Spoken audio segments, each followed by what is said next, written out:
into the Java topics. So far we have discussed about Java in comparison with other programming languages, isn't it? So we have compared Java with C and C++, and we have understood what kind of difference the Java has. We can also say that what are the advantages of Java programming languages over C and C++ programming languages. We have such conclusion. So we have produced such conclusion. So today the topic is going to be the Java futures. From now onwards, going forward, our discussion will be only about Java.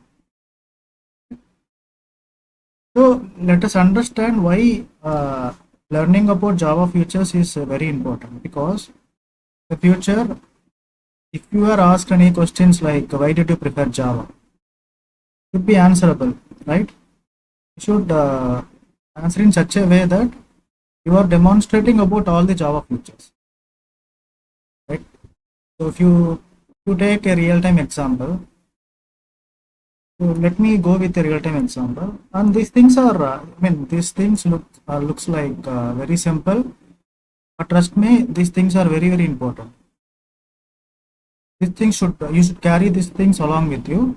It may look simple, but these things are really very important for the interview purpose, as well as for your understanding. How much you have understood about Java. So this is a kind of a small example, and I hope you are able to see this picture, right? Before continuing further, let me ensure that if I am audible as well as if my screen is visible, you can type yes in the chat box.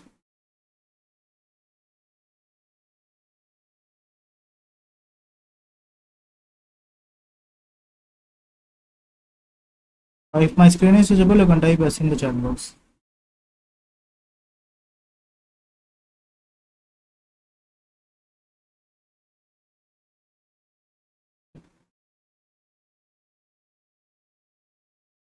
Okay, so let's continue.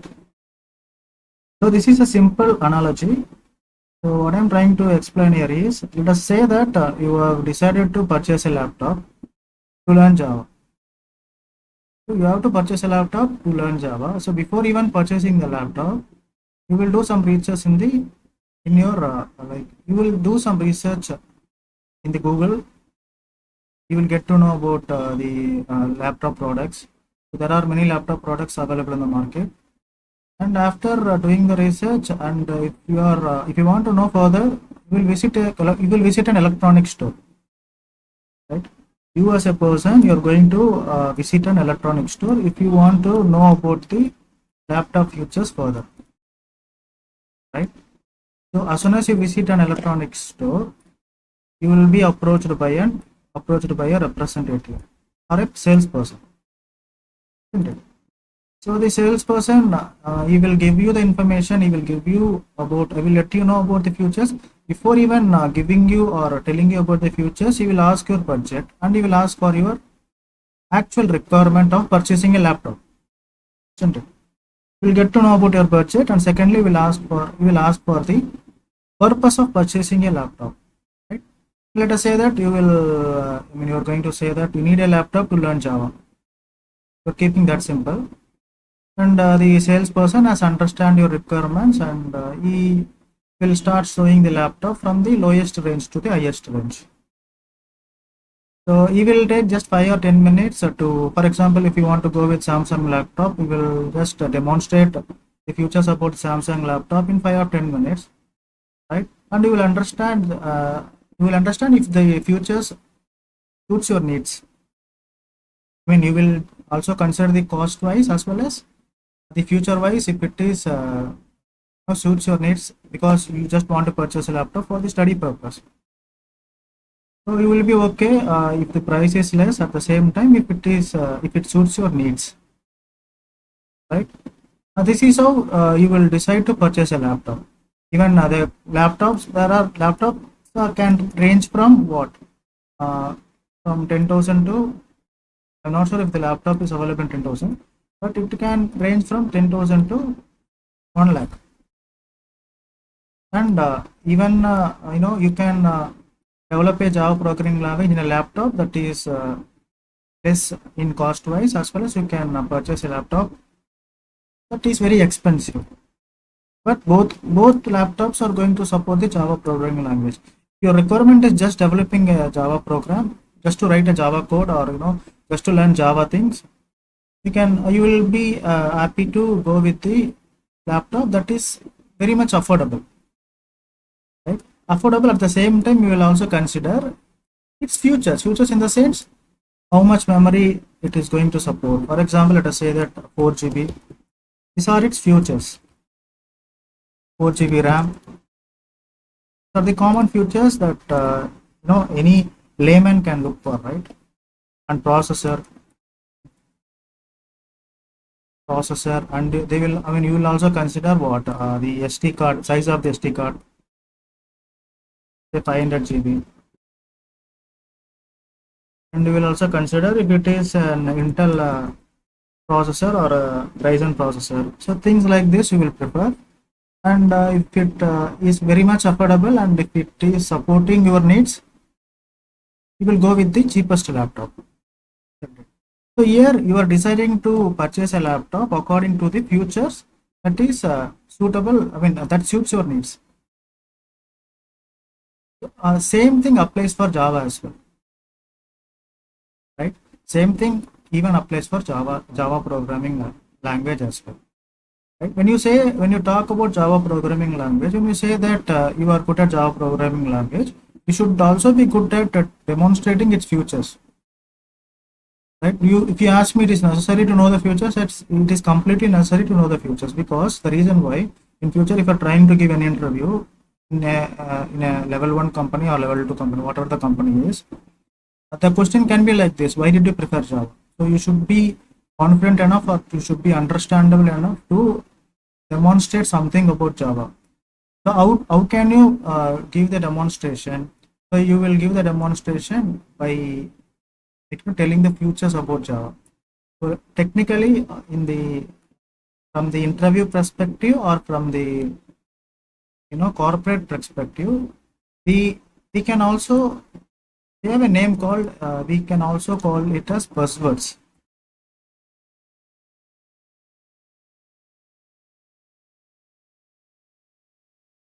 Buzzwords. So buzzwords are nothing but it's a commonly used words for a particular programming language. So buzzwords applies to all the objects in the real time, not only for Java, even for any electronic product, for any commercial product, whatever the product that you choose. The buzzwords are common. If you ask me what are the buzzwords in Java, there are many buzzwords in Java that one can come across. So we can also call this as word. We can say this as jargons, or we can say this as the technical stuff, technical words. So what are the buzzwords in Java? So there are many buzzwords available in Java. Firstly, let me introduce a few of the buzzwords, then we will discuss that one by one. Firstly, we can say that Java is a what programming language? Simple programming language. This is the first buzzword. Java language is simple programming language, right? And you can also say that Java is platform independent programming language.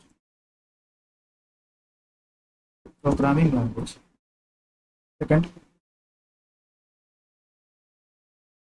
and you can say that it's architecture neutral.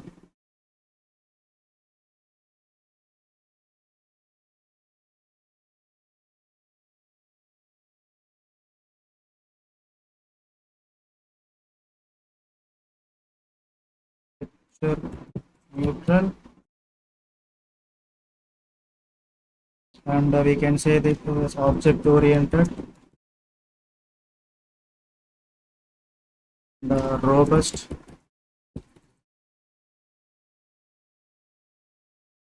and we have a buzzword called which is called as multi-threaded.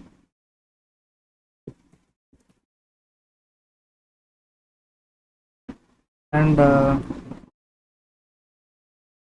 secure programming language.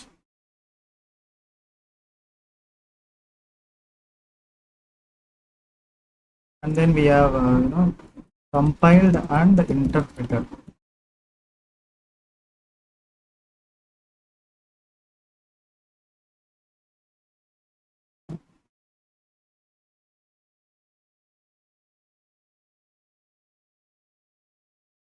And distributed.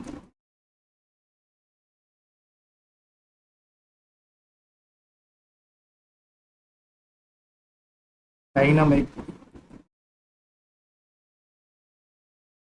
High performance.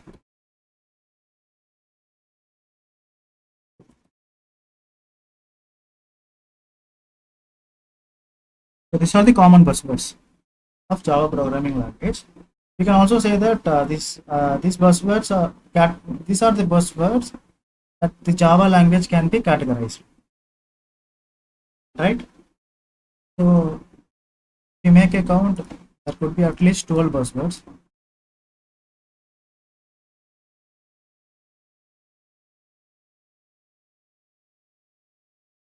So understanding each and every buzzwords is really important in Java programming language, because you may get one of the questions from these buzzwords, right? As I've already said that if you are saying that you are good at Java programming language, and if you are ensuring that Java is getting drafted in your resume, right, you must also ensure that you are well versed with these buzzwords. These are the features that you can demonstrate to someone when you are asked why did you prefer Java programming language. Hope that is how it is, right? So let us understand each and every buzzword for the let us deep dive into it. First, let us understand why it is simple. It may look like we have discussed this already, but we have discussed these things already with respect to the other programming languages. But going forward, from now onwards, we are going to discuss these things with respect to the Java. We are not going to do any comparison, right? So if you again, what are the buzzwords? Buzzword is also called as Java features. So buzzwords are nothing but they are commonly used jargons or the commonly used words that you can come across from the interview perspective or in the corporate world. Even in the when you are working under the Java programming language, these things you should be you should make sure that you are well versed with these things. It is possible, right? So let us understand why it is called a simple programming language. Why Java is simple programming language? It is simple because it is defined. It is simple programming language because the concepts of pointers and the complex things like pointers concepts has been eliminated, and in Java we do not have operator overloading concept because it is going to complicate the thing. So operator overloading concept is also not there in the Java programming languages, and Java programming language is architecture neutral, and Java programming language is platform independent, and Java programming language is what? Is portable. That's why it is called as the simple programming language, not because the syntax is simple. It is simple because the complicated things in the previous programming languages has been eliminated in Java, has been removed in Java. Right? It's simple programming language because the complex topics like the pointers, operator overloading, etc.,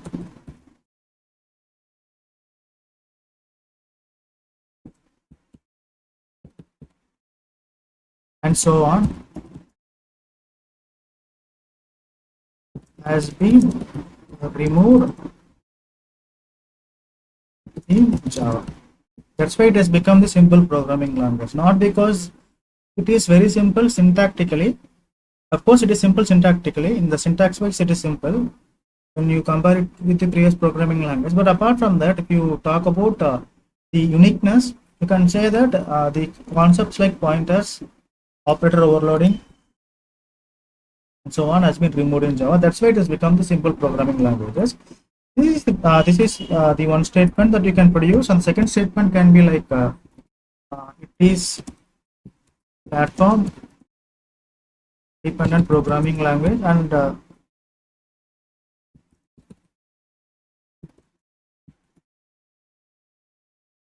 independent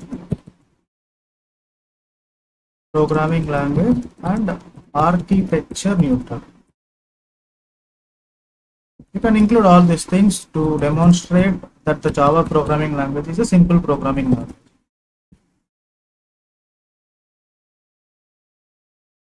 So I can mention that. So why Java programming language is simple programming language? It is simple not because it is simple. It is not. It is designed simple just because the complex topics like operator overloading and pointers concepts are not available in Java. That's why it has become simple. That's why it is looking like simple. But this is how you understand, right? In the C and C++, if you go back and see the history of the previous programming languages, they have topics like pointers and operator overloading.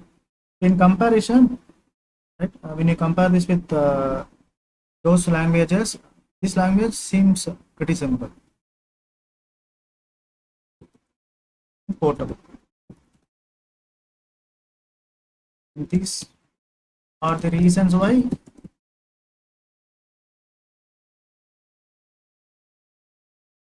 is tagged as simple programming.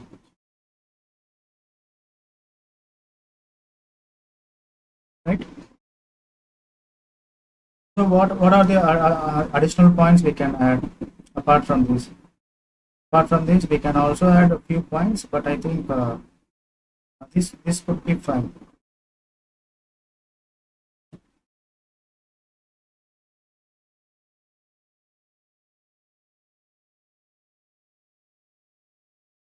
Yes, this could be fine, I think. Secondly, we will discuss about, we already know what is, actually we will discuss about, we have completed one buzzword.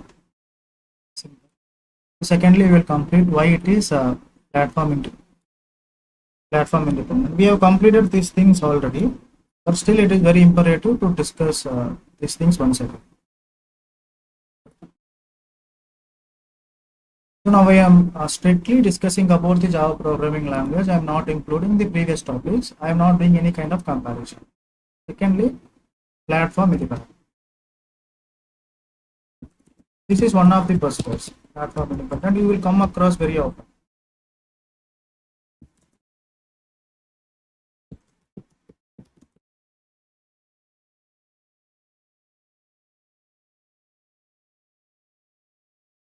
Platform independent programming language. So we already know what is the concept of platform independency. So let me picturize this in a simple way. So let us say that we are writing a piece of Java code in a notepad, and every time you write a Java code, right, you will have to perform the compilation. After compilation, the compiled code, the compiler is going to generate dot class file or a byte code or intermediate code. So it has to be sent to, I mean, you can send this to individual JVM. Let us say that you have a JVM for Windows, you have JVM for Linux, you have JVM for what? Mac, right? So let me complete this diagram.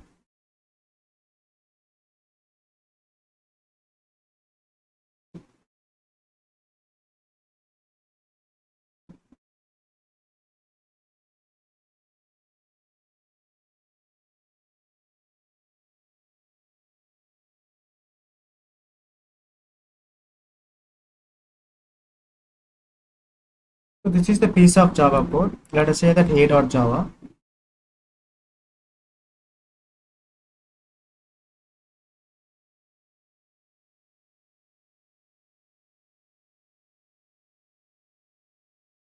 This is going to, we need to perform the compilation. For that, we require a compiler.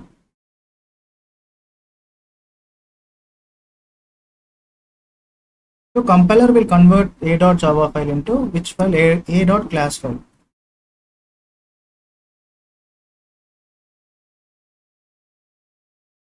And this .class file is actually the platform independent. You can send this .class file to different operating systems. Let us say that the first operating system is Windows.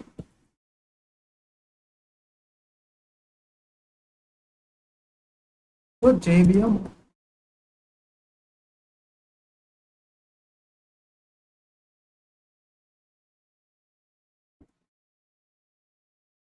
for Windows, where I am taking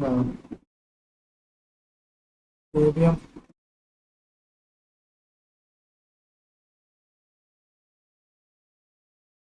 for Linux, JVM for Mac.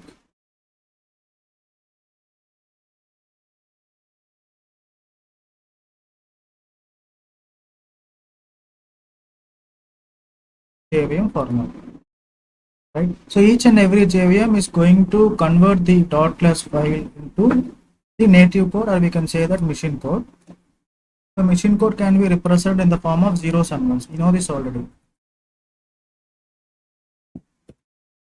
These machine codes are specific to the machines.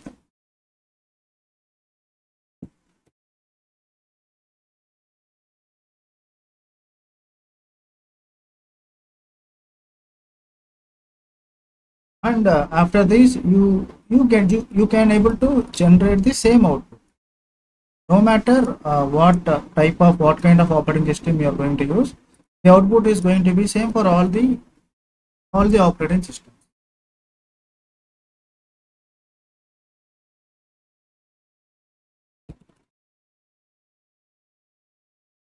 This is how the output is going to get generated.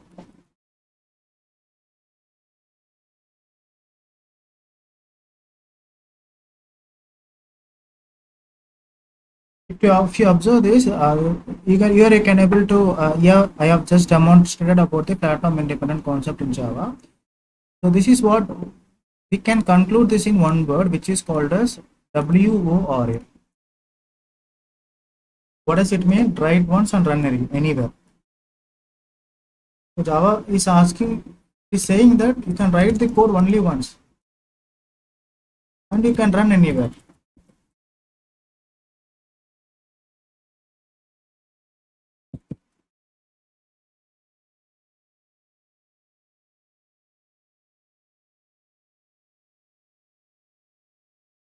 This is what Vora says, write once and run anywhere. So this is called as platform dependency in Java. So we have covered why Java is platform independent. Just because the program can be written once, can be compiled. The compiled code is called as .class file. You can also call this as intermediate code or bytecode. You can send this bytecode to any operating system, right? So each and every operating system is going to generate its machine code. Machine code is nothing but a native code, right? So let me write this as well.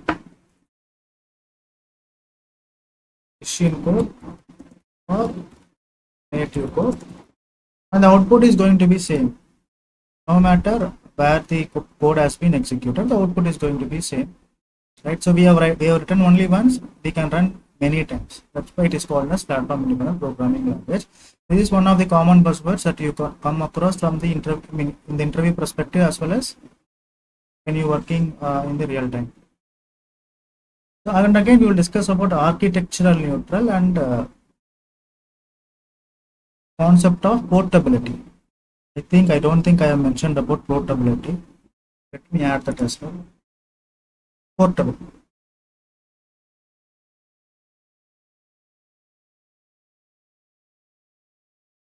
Portable. Actually, there will be a little confusion between portable, architecture neutral, and platform independent. All the three concepts or all the three buzzwords looks very similar. When you try to understand it, it is going to look very similar. Like, and even in the theory books, the theory is going to be similar for portable, platform independent programming language, and architecture neutral, but we need to understand the exact difference between these three things, these three buzzwords. We have already understood about platform independent. Now let's understand what is architecture neutral and why. What does it mean? Even mean to say it is a portable language. We'll understand these things.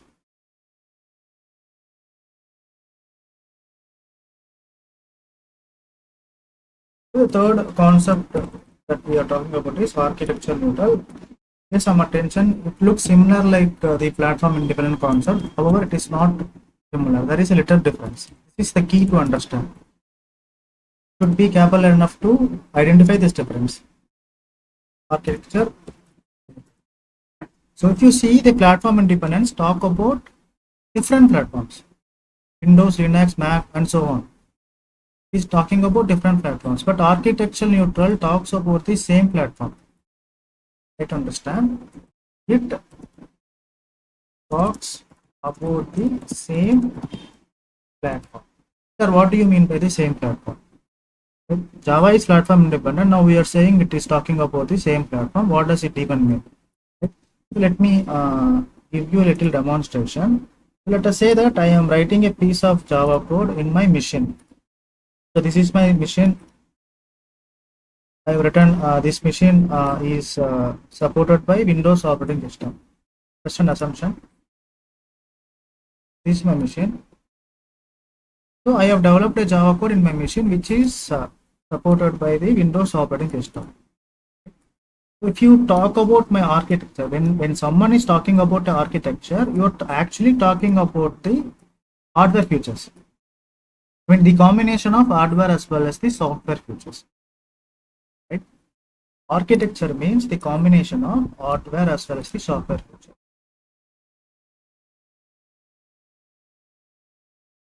Architecture. So let me reduce the size. Architecture. It is a combination of what? Hardware and the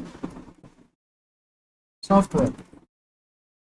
Let us say that in my system, at the moment, I am using the 4 GB RAM. My RAM size is 4 GB and my SD card size is 500 GB, and I am using Ryzen processor, right? And I'm using 32-bit operating system, 32-bit OS, 32-bit OS, which is Windows. Right? This is my software category and this is my hardware category. I can say that these are my hardware features. This both hardware and software, they talk about the architecture, because the combination of hardware and software is called the system architecture.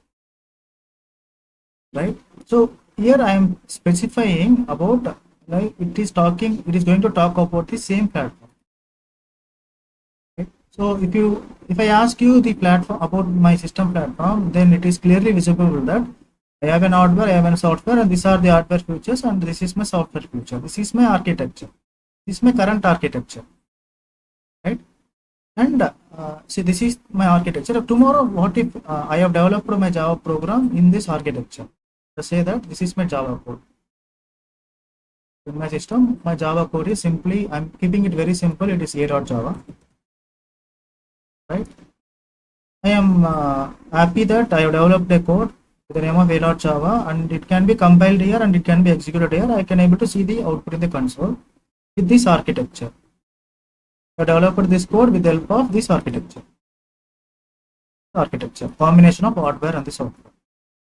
In future, if I want to convert my architecture, if I want to make some enhancement to my architecture, enhancement in the sense, let me say that my memory is 4 GB RAM. I have 4 GB RAM. So I want to increase my RAM capacity, because for me 4 GB of RAM is not sufficient. I can change my RAM specifications. I can upgrade from 4 GB to 8 GB. It's completely possible, isn't it? I can make changes to my RAM. If you talk about my hardware, it is just like in your mobile phone. If you are not having the sufficient memory, you will go for the expandable memory card. It's up to you. Likewise, I have an option to expand my RAM capacity in my system. So from 4 GB to I'm changing it to 8 GB. It's possible. Right? From 500 GB to internal SD card, I can move to 1 TB. This is also possible. System. I can change my processor from Ryzen to Intel. Completely possible. Of course, these are the major hardware components. There will be many minor hardware components. I'm not talking about those minor. I'm talking about the major changes. The software is 32-bit OS. Let me go for 64-bit OS. So these are the changes that I am performing in my current architecture. Right. So I am talking about the same platform. In my same machine, I am just upgrading. I am just doing some enhancement. Right. So even though if you try to perform any enhancements in your system or in your architecture, right, if you are trying to do any upgrades, the programming language will not get affected. That's why it is called as architecture neutral. Even though here it is also following the same, what we call it as same acronym, ORA. You can say ORA for architecture neutral as well, but this thing talks about the architecture on the same machine. Write once and run anywhere. Even you can apply the same acronym here as well. ORA means you have written only once. Even though after the changes in your architecture, you are running in the new architecture. Your old architecture, this is a new architecture. So even this architecture, and this is what new architecture. So the program has been written only once, but it can be run in the old architecture. The similar way you can run this thing in the new architecture. So this ORA thing is applicable here as well, right? But do you think these both are similar? Platform independency is completely different because you write program in one machine, you execute in the different machines. But here you write in the program the same machine, but you execute in the different architecture. In the sense, if you are trying to do some enhancement with your architecture, you do not have to write the Java program once again. You can use the same program and you can run that program in the new architecture. This is the difference between architecture neutral and platform difference. Both looks similar, but this is the major difference. It's a marginal difference, I can say. Right. Second, we have a concept of portability. Right. Even this portability looks similar, but it will create some confusion because it looks like architecture neutral and it looks like platform independent thing. But trust me, it is completely different thing. It is completely different perspective. Right? In theory, in textbooks, you find even if you try to search for portable or architecture neutral, whatever it is, among these three, the answer will be similar to each other. But you need to identify the difference. That's what we are trying to do now. The fourth thing, portable.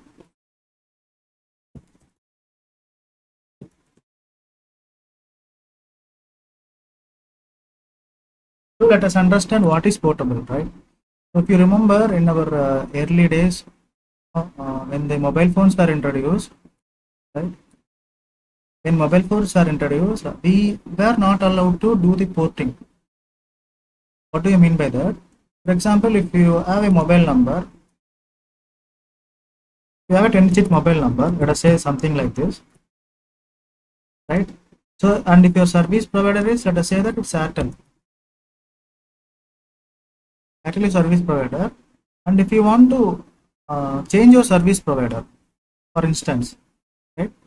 What you are supposed to do, not now, in the during the beginning of the mobile generation in India, you will have to change the service provider as well. Your mobile number will also be changed. Okay. So portability was not in place in the early days of the mobile phone introduction in India. But if you want to change it to Jio, when Jio was introduced recently, but before that, if you want to change it to Aircel was a reputed company previously, and if you want to change your service provider.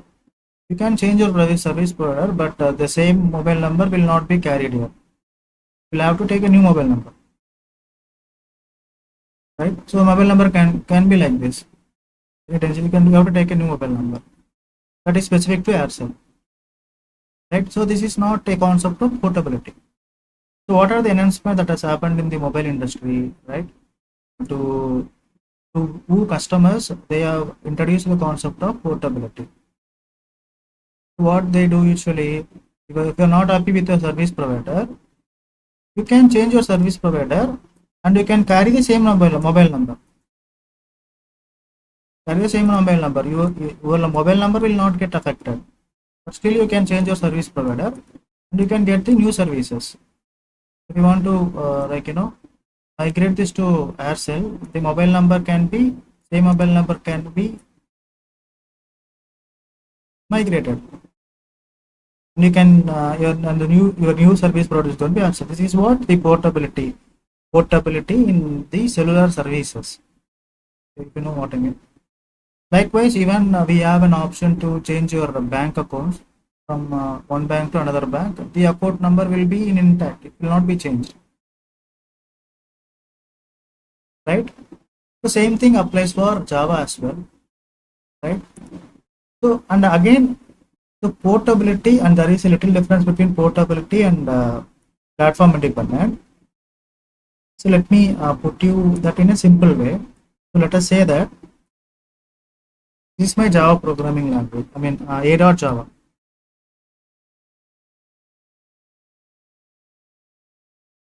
A.Java, I have used Windows machine.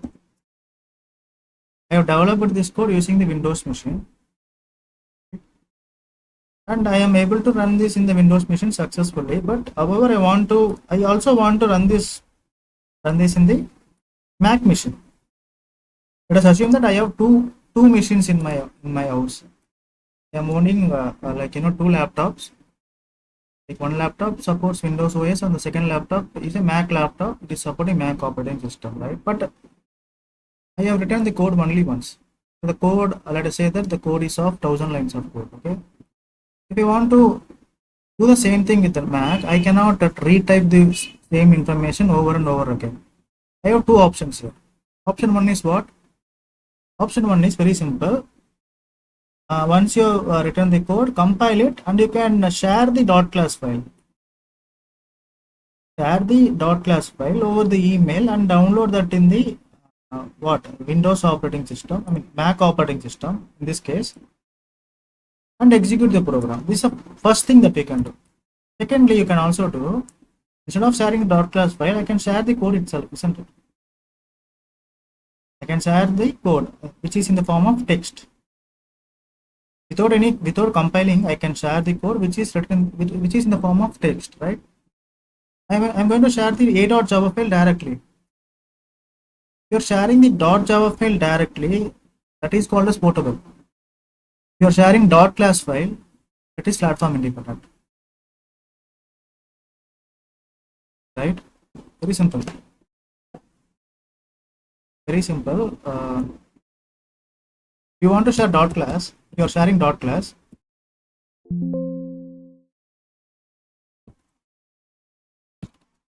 We're talking about platform independence.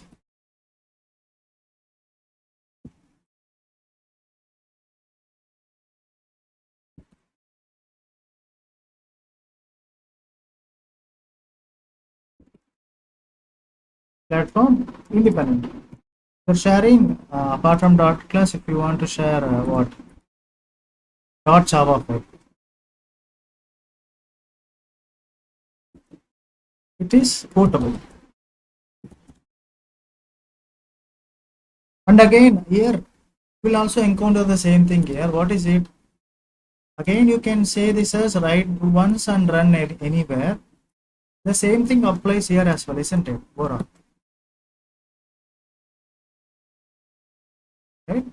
Even though the code is written once, you are copying and you are pasting it. You're just doing the copy paste, isn't it? Right? So if you understand, platform independence talks about the .class file. .class file is shared and the compiled file is shared to the different machines and the execution is happening with the respective machines. Architecture neutral is something, but you are talking about the same platform.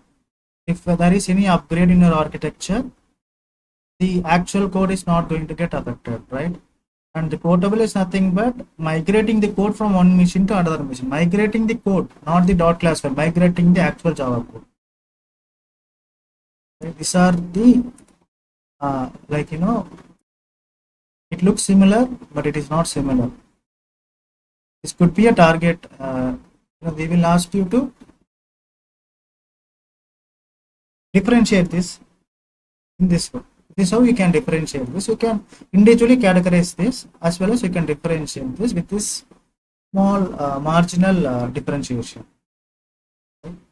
So now we have understood why it is simple, why is portable, why it is platform independent, why is hard. We got to know the similarities between the dissimilar things between architecture neutral, platform independent, and why it is portable. The next topic is going to be why it is secure. Why Java is secure? One of the famous buzzwords, most commonly asked for buzzwords. Why Java is secure?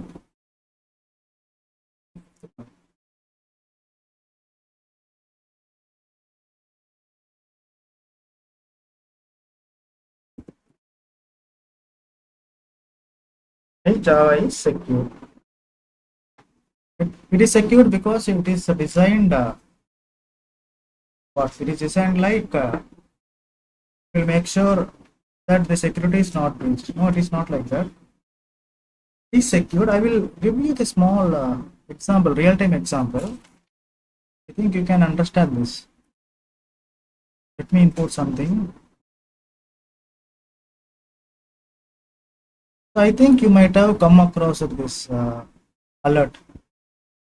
I have come across this alert very often. Whenever you are trying to download a file, Windows will alert you with this, Windows operating system is going to give you an alert with this pop-up. It says the file that you are downloading might be harmful to your computer. This is a pop-up. This is a security, one of the security alerts that you may come across very often. I'm not sure, but I have come across this security alert very often. Whenever I'm trying to do any download, this is what the alert is. The Windows operating system. It's a Windows security alert. Okay. But Java says Java is a secure programming language. What does it really mean? So previously we have discussed that a.java file is there, isn't it? After compilation, a.class file will be generated. Me as a developer, I have generated this a.class file. I am sharing it to you through the email. So you have received this a.class file. A.class file, I have sent it to you through the email. So you have received this in your email. You are trying to download it. You are trying to do what? You are trying to download it. Right? So before even actually proceeding with the download, so there will be a verifier in your system. What verifier is that? A bytecode verifier will be there. So let me write that here. There will be a verifier by the name of a bytecode verifier. So this bytecode verifier will perform two actions. Right? Whether this .class file is generated by a valid compiler or not. Firstly, it will check if this .class file is generated or created by a valid compiler, valid Java compiler.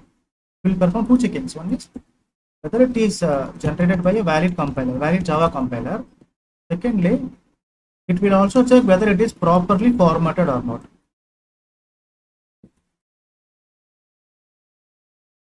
Right? So these two cases will be satisfied. What do I mean by that? These two cases, one is this valid compiler and the properly formatted things will be satisfied only if the bytecode is generated from a valid compiler. Right? So bytecode verifier is an internal thing. You no need to worry about this internal thing. This is something that the Java as it internally as an option we can call it. It's a internal things. We don't want to discuss about these things. The bytecode verifier, what the job of the bytecode verifier is to check whether the bytecode is generated by valid compiler. Secondly, it is properly formatted. If these two cases satisfies, right, the code will be executed in the JVM. After downloading, the code will be executed by the respective JVM, right? You have downloaded before even downloading, these things happen. A dot class file while downloading, the bytecode verifier will comes into picture, and it is going to do this validation, valid compiler. After that, it will be sent to what, JVM. JVM is going to convert it again to what, native code. The output will be displayed in the console, right? So let us say that if the bytecode is not generated by a valid compiler, valid Java compiler, means it is generated by a what? It is generated by an hacker, or it is generated by a virus, kind of virus. So bytecode verifier is responsible to identify those viruses, and it will give us an error. What error is that? Verify error. You will not be able to run this code. If you get verify error, this code cannot be executed. This cannot be executed at all. When this error comes, then bytecode verifier identifies that a particular dot class file is generated by an hacker or any system virus, and it will not even get into the execution stage. Before that, you will see this error, verify error. Once you see the verify error, it means that your machine will not execute this code. No matter what you do, this code will not get executed. Because this is how the internal security things are taken care by the Java people, and you do not have to worry about this bytecode verifier. These are the internal things. This is just for the understanding. When someone is asking you why it is secure programming languages, it is secure programming language because internally it has a bytecode verifier. It is going to verify the dot class file is properly generated or not before you download it. If it is properly generated, you can download it and you can perform the execution, or else you cannot even perform the download and you will get the verify error, right? Hope these things are making some sense. So we have also discussed why it is secure. Because and again, we talk about the Java security, and in the industry, Java is the most secure language, or I can say that one of the most secure programming languages. That's why it is always preferred in developing enterprise applications or banking applications, because of its security.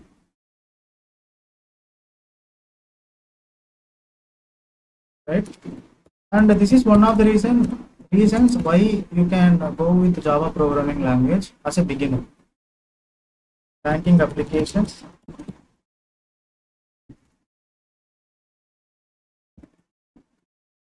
the enterprise both are almost same.